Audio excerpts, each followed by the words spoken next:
आप सभी दर्शकों का श्री बालाजी ज्योतिष में बहुत बहुत स्वागत है। मैं डॉक्टर प्रियंका आमेटा आज आपके सामने ज्योतिष का एक नया विषय लेकर उपस्थित हुई हूँ। हमारा आज का विषय है उच्च के एवं नीच के ग्रहों का विपरीत फल।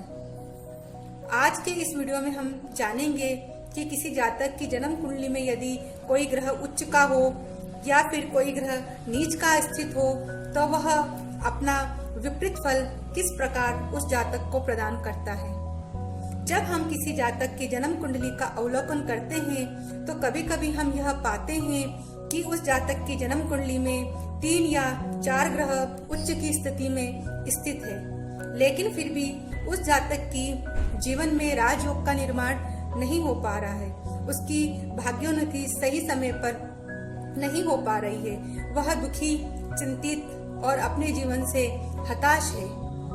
इसका क्या कारण है? फिर जब हम ऐसे जातक की जन्म कुंडली देखते हैं कि जिस जातक के जन्म कुंडली में 3 या 3 से ज्यादा ग्रह नीच की स्थिति में बैठे हैं और उसके जीवन में उत्तम उच्च कोटि का राजयोग निर्मित हो रहा है और वह उच्च पदासीन है और उसका भाग्य समय समय पर उसका साथ देता है, तो इसका कारण क्या है? हमारे फलित के ग्रंथों में यह श्लोक खूब प्रचलित है। त्रिभी उच्चे भवेद राजा, त्रिभी स्वस्थानी मंत्रिणा, त्रिभी नीचे भवेद दासः, त्रिभी अस्ते भवेष्यत। अर्थात यदि किसी जातक की जन्म कुंडली में 3 ग्रह उच्च के होते हैं तो वह जातक राजा होता है। 3 ग्रह यदि स्वस्थानी होते हैं, अपने ही घर के होते हैं, तो ऐसा जो जातक होता है वह मंत्री होता है।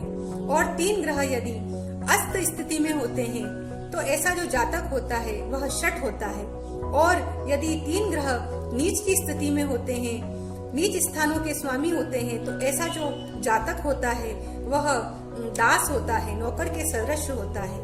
इस प्रकार का हमारे पुराने शास्त्रों में यह श्लोक प्रचलित है। यहाँ पर इस श्लोक के साथ यह उल्लेखित नहीं किया गया है कि क्या सभी भावों में उच्च ग्रह अच्छे फल देते हैं या फिर नीच ग्रह सभी भावों में किसी जातक को बुरे ही फल प्रदान करने वाले होते हैं। तो आज के इस वीडियो में हम इस संबंध में जानते हैं। उच्च एवं नीच के ग्रहों का फल कथन करते समय हमें कुछ बातों का ध्यान रखना बहुत ही आवश्यक होता है। सर्वप्रथम हमें यह जानना होता है कि उच्च व नीच के जो ग्रह हैं वह कौन से भाव में जातक की कुंडली के स्थित हैं। द्वितीय कथन यह है कि उच्च के व नीच के ग्रह कौन कौन से भावों के स्वामी हैं और कौन कौन से विषयों के वो कारक हैं। तृतीय बात यह है कि उच्च के व नीच के ग्रह अस्त हैं, उदित हैं, मार्गी हैं, वक्री हैं, अतिचारी हैं, उनकी स्थिति क्या है, उनकी पोजीशन जातक की जन्म कुंडली में क्या है। जब हम किसी जातक की जन्म कुंडली का अवलोकन करते हैं तो हमें इन सब चीजों का बहुत सूक्ष्मता से और बहुत ध्यान से निरीक्षण करना होता है। प्रत्येक ग्रह जिस भाव में स्थित होता है उस भाव से सप्तम भाव को पूर्ण दृष्टि से देखता है। जो उच्च का जो ग्रह होता है वह अपने स्थान का तो अच्छा फल देता है, लेकिन अपने से 7वें स्थान के जो फल है उसमें न्यूनता प्रदान कर देता है। इसी प्रकार जो नीच का ग्रह होता है वह अपने स्थान संबंधी तो न्यूनता करता है, लेकिन अपने से 7वें स्थान के फल में वृद्धि प्रदान कर देता है। वर्तमान युग आर्थिक युग है और इस युग में जातक की जन्म कुंडली के 12 भावों का समान महत्व नहीं होता। आज के युग में जातक की जन्म कुंडली के धन भाव, क्योंकि जातक अपने जीवन में सबसे बड़ी प्राथमिकता आज के युग में धन को देता है, वह ये सोचता है कि किस तरह मैं अधिक से अधिक धनोपार्जन करूं। तो धन भाव, इसके बाद वह भाग्य को कि मेरा भाग्य मेरा साथ देगा या नहीं देगा, तो इस तरह नवम भाव, और वह नौकरी के विषय में भी विचार करता है कि मेरी नौकरी किस प्रकार की होगी, मेरी कुंडली में राजयोग है कि नहीं, मुझे राज सुख मिलेगा कि नहीं, मेरी राजनीतिक पोजीशन क्या होगी। इस कारण उसका जो कर्म भाव और उसका लाभ भाव मतलब आय भाव, मैं बिजनेस करूंगा तो कैसा रहेगा, मुझे लाभ रहेगा या नहीं रहेगा। इस प्रकार आज के आर्थिक युग में किसी जातक की जन्म कुंडली के द्वितीय भाव, नवम भाव, दशम भाव और एकादश भाव का बहुत अधिक महत्व है। अब ऐसे में जब हम देखें तो जातक की जन्म कुंडली के द्वितीय, नवम, दशम और एकादश भाव में यदि उच्च के ग्रह स्थित हैं तो वो बहुत अच्छा फल देंगे, और यदि नीच के ग्रह स्थित हैं तो वो उस फल संबंधी न्यूनता प्रदान करेंगे। यह तो सामान्य बात हुई। अब हम ये जानेंगे कि इन भावों से संबंधित विपरीत फल किसी जातक की जन्म कुंडली में कैसे बनता है। तो वह इस प्रकार बनता है कि यदि किसी जातक की जन्म कुंडली का अष्टम भाव है, अष्टम भाव में यदि कोई नीच का ग्रह स्थित है तो वह जातक के धन भाव को अपनी पूर्ण एवं उच्च की दृष्टि से देखेगा, तो जातक को धन लाभ दिलवाएगा। और जब अष्टम भाव में उच्च का ग्रह स्थित होगा तो वह धन भाव को नीच की दृष्टि से देखेगा, तो धन में न्यूनता करेगा, कमी करेगा। इसी प्रकार यदि हम जातक की कुंडली के तृतीय भाव को देखें तो तृतीय भाव में यदि कोई ग्रह नीच राशि का स्थित है तो वह उसके नवम भाव अर्थात भाग्य भाव को उच्च की दृष्टि से देखेगा, उसे भाग्यशाली बनाएगा। और जब तृतीय भाव में किसी जातक की जन्म कुंडली का उच्च ग्रह स्थित है तो वह उच्च ग्रह नवम भाव को नीच की दृष्टि से देखेगा, तो भाग्य में कमी करेगा और उसके जीवन में बार बार समस्याएं क्रिएट करेगा। इसी प्रकार यदि हम किसी जातक की जन्म कुंडली के चतुर्थ भाव को देखें तो चतुर्थ भाव में यदि नीच का ग्रह है तो वो उसके दशम भाव कर्म क्षेत्र को, उसके राज्य पक्ष को वो जो ग्रह है वह उच्च की दृष्टि से देखेगा और उत्तम राजयोग का निर्माण करेगा।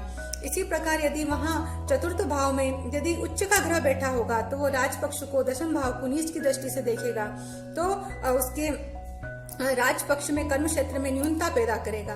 इसी प्रकार पंचम भाव में यदि नीच का ग्रह स्थित है तो वह एकादश भाव, लाभ भाव को उच्च की दृष्टि से देखेगा, तो जातक को बहुत लाभ देगा। और जब पंचम भाव में उच्च का ग्रह स्थित होगा तो वह लाभ भवन को नीच की दृष्टि से देखेगा, तो जातक के लाभ में न्यूनता पैदा करेगा। इस प्रकार यह किसी जातक की जन्म कुंडली के धन भाव, उसके नवम भाव, उसके दशम भाव और उसके एकादश भावों का विपरीत फल हमें उच्च व नीच के ग्रहों से प्राप्त होता है। इस प्रकार देखा जाए तो यह बिंदु हमारे सामने निकल कर आता है कि जातक की जन्म कुंडली के तृतीय भाव में, चतुर्थ भाव में, पंचम भाव में और अष्टम भाव में यदि नीच के ग्रह होते हैं तो लाभप्रद होते हैं, और इन्हीं भाव में यदि उच्च के ग्रह होते हैं तो वह जातक के जीवन में हानिप्रद माने जा सकते हैं।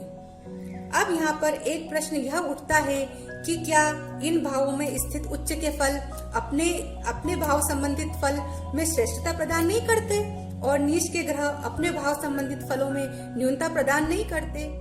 तो इस शंका का समाधान यह है कि नीच के ग्रह इन भाव संबंधित फलों में हानि तो अवश्य करेंगे, लेकिन इनसे सातवें भाव संबंधित फलों में जो लाभ प्रदान करेंगे वो होने वाली हानि से कई गुना ज्यादा अधिक होगा।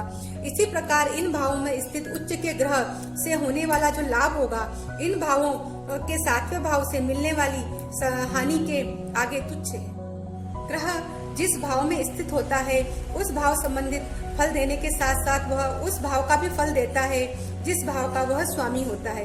यदि किसी भाव का स्वामी नीच राशिस्थ है, षष्टम, अष्टम या द्वादश भाव में है तो उस भाव संबंधित उच्च फल में न्यूनता प्रदान करेगा, और यदि किसी भाव का स्वामी उच्च है, शुभ प्रभाव में है तो उस भाव संबंधित फलों में उच्चता प्रदान करेगा। जन्म कुंडली के कतिपय भाव ऐसे होते हैं कि जिन भावों के स्वामी यदि नीच के हों तो वे लाभ प्रदान करते हैं और उच्च के हों तो उल्टी हानि प्रदान करते हैं। विपरीत राजयोग इसका प्रत्यक्ष प्रमाण है। द्वादश भाव का संबंध व्यय से है। द्वादशेश के नीच राशिस्थ होने से, षष्टम या अष्टम भाव में होने से जो जातक का जो व्यय है वह कम होगा और जातक को कम व्यय होने से अर्थ लाभ ज्यादा होगा। और इसके विपरीत यदि द्वादशेश अच्छे जगह होता है या अपनी उच्च स्थिति में होता, शुभ स्थानों में होता, शुभ ग्रहों के साथ होता तो जातक का व्यय अधिक होता, तो जातक को लाभ कम होता। इसी प्रकार हमें तृतीयेश एवं षष्ठेश से संबंधित फलों को भी जानना चाहिए। इसलिए विपरीत राजयोग जातक की कुंडली में निर्मित होता है। इस संबंध में हमें कुछ बिंदुओं का ध्यान रखना बहुत ही आवश्यक हो जाता है। वे बिंदु इस प्रकार है कि मेष लग्न में नीच राशिस्थ बुध जातक को आर्थिक लाभ देता है। कर्क लग्न में वृश्चिक जो राशि है उसका बुध बहुत अधिक जातक को लाभ देता है। तुला लग्न में नीच राशि का जो गुरु होता है वो जातक को बहुत लाभ प्रदान करता है। मकर लग्न में गुरु जितना कमजोर होगा, जितना पापक्रांत होगा, शत्रु क्षेत्री होगा, वह जातक को उतना लाभ प्रदान करेगा। कन्या लग्न में उच्च का जो मंगल होता है वह हानिकारक होता है। कर्क लग्न में उच्च राशि का बुध आर्थिक हानि देता है और नीच राशिस्थ वक्री ग्रह यदि किसी जातक की जन्म कुंडली में हो तो अतीव शुभ, और उच्च राशिस्थ यदि वक्री ग्रह किसी जातक की जन्म कुंडली में हो तो वह नीच राशि का फल उस जातक को प्रदान करता है। वृश्चिक लग्न हो तथा तृतीय भाव में नीच राशि का गुरु वक्री हो तो बहुपुत्र योग बना देता है।